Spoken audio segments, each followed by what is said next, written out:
हरिओम। होली भारत देश त्योहारों का देश है। यहाँ भिन्न जाति के लोग भिन्न भिन्न त्योहार को बड़े उत्साह से मनाया करते हैं और इन्हीं त्योहारों में से एक त्योहार है होली का त्योहार।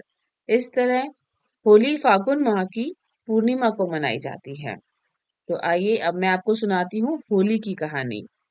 और उससे पहले मेरा चैनल लाइक और सब्सक्राइब जरूर कीजिए। होली की कहानी।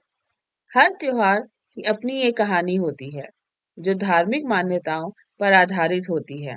होली के पीछे भी एक कहानी है।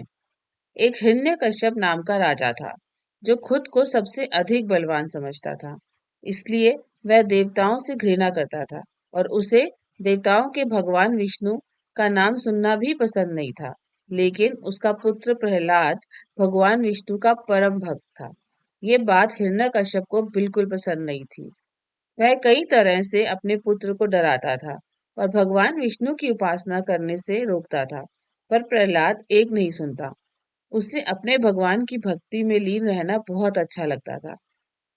इस सब से परेशान होकर एक दिन हिरण्यकश्यप ने एक योजना बनाई, जिसके अनुसार उसने अपनी बहन होलिका को अग्नि की वेदी पर प्रहलाद को लेकर बैठने को कहा।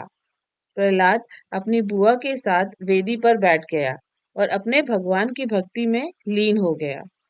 तभी अचानक होलिका जलने लगी और आकाशवाणी हुई। उस आकाशवाणी में ये बताया गया कि होलिका, तुम्हें ये वरदान प्राप्त था कि आग पर तुम्हें विजय प्राप्त है। तुम अग्नि में जल नहीं सकती हो, लेकिन अगर तुम इस वरदान का दुरुपयोग करोगी तो तुम खुद ही जिसमें जलकर राख हो जाओगी। और ऐसा ही हुआ। प्रहलाद का अग्नि कुछ नहीं बिगाड़ पाई और होलिका जलकर भस्म हो गई। इसी तरह प्रजा ने हर्षोल्लास से उस दिन खुशियां मनाई और आज तक उस दिन को होलिका दहन के नाम से मनाया जाता है और अगले दिन रंगों से इस दिन को मनाया जाता है। आइए अब मैं आपको बताती हूँ कि होली कैसे मनाती है और कहाँ कहाँ मनाई जाती है।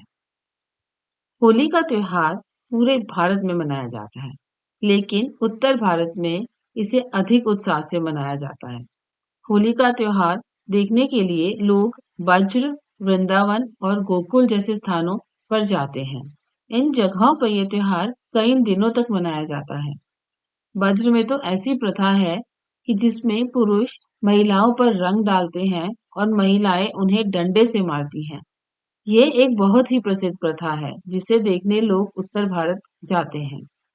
कई स्थानों पर तो फूलों की होली भी मनाई जाती है और गाने बजाने के साथ सभी एक दूसरे से मिलते हैं और खुशियां मनाते हैं।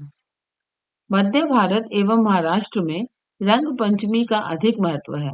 लोग टोली बनाकर रंग गुलाल लेकर एक दूसरे के घर जाते हैं और एक दूसरे को गुलाल लगाते हैं और मिठाइयाँ खाते हैं। भांग का पान का भी इस त्योहार में विशेष भाग है। नशे के मदमस्त होकर सभी लोग एक दूसरे के गले मिलते हैं और एक दूसरे को गुलाल लगाते हैं। घरों में कई तरह के पकवान और मिठाइयाँ बनती हैं। जब लोग एक दूसरे के घर आते हैं, एक दूसरे को गुलाल लगाते हैं, तो हम उनको मिठाइयाँ भी खिलाते हैं। तो इस प्रकार हम होली का त्योहार भी बहुत धूमधाम से मनाते हैं। आपको मेरा चैनल अच्छा लगा तो प्लीज इसे लाइक और सब्सक्राइब जरूर करिएगा। हरिओम।